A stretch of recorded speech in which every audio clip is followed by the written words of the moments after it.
lamang pagsusugal, kundi money laundering. Ayon kay Senador Ping Lacson, ang posibleng ginagawa ng 5 tinaguriang Bulacan Group of Contractors sa kanilang pagkakasino. Ang Anti-Money Laundering Council po ay iimbestigahan na ang mga kasino. Balitang hatid ni Maki Pulido.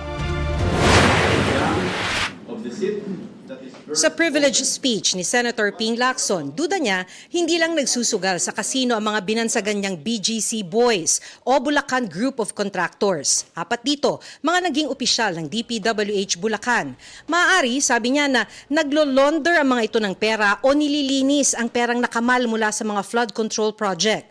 Sa kanyang pagsasaliksik sa loob ng mahigit 2 taon mula 2023, mahigit 2 bilyong piso ang cash na pinapalitan ng chip sa kasino ng BGC Boys.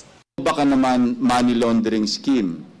May report kami at ito ay aming pang binabalidate na peke lang ang pagdeklara nilang panalo.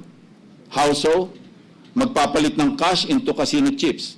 Pero pag natalo ng kaunti, pupunta sa cashier para mag-cash out at ideklarang panalo ang pinagpalitan nilang chips. Ayon sa Anti-Money Laundering Council, isa ito sa mga paraan para linisin ang itinuturing na maruming pera dahil galing sa korupsyon o krimen. Binibili po nila yung chips and then they engage in minimal play. Sometimes walang laro. And then these launderers cashes out yung mga chips po na yon. The funds can be presented as legitimate gambling winnings. Kaya isa raw ang mga kasino sa covered institutions. Ibig sabihin, may mga regulasyong dapat silang sundin tulad ng pag-report sa AMLC kung may transaksyon na 5 million pesos o higit pa. Red flag o dapat na ring i-report sa AMLC kung masyadong malaki ang halagang pinapalitan. Kailangan nga raw may valid ID na ipresenta at may certificate of winning mula sa kasino para matiyak na totoong galing sa panalo ang casino chips na i-convert na sa cash. Matapos ang pagbubulgar ni Lacson, sabi ng AMLC, iimbestigahan nila ang mga kasino.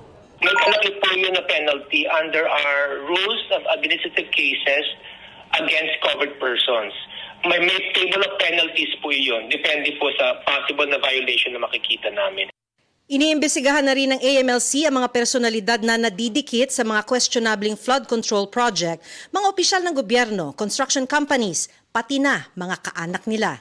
Kasama rin po yung mga nabanggit na mga pangalan. Alam naman po natin yung laundering of funds, even corruption can extend even to associates or family members of those involved in corruption. Kaya lumalawak po siya. Tapos initial finding namin, napakaraming bank accounts, napakaraming properties, whether real or personal properties. Tinitiyak ng AMLC kasunod ng kanilang investigasyon ang paghingi sa Court of Appeals ng freeze order para hindi magalaw ng mga nagsabuatan sa korupsyon ng flood control projects ang ninakaw nilang pera. Maki Pulido nagbabalita para sa GMA Integrated News.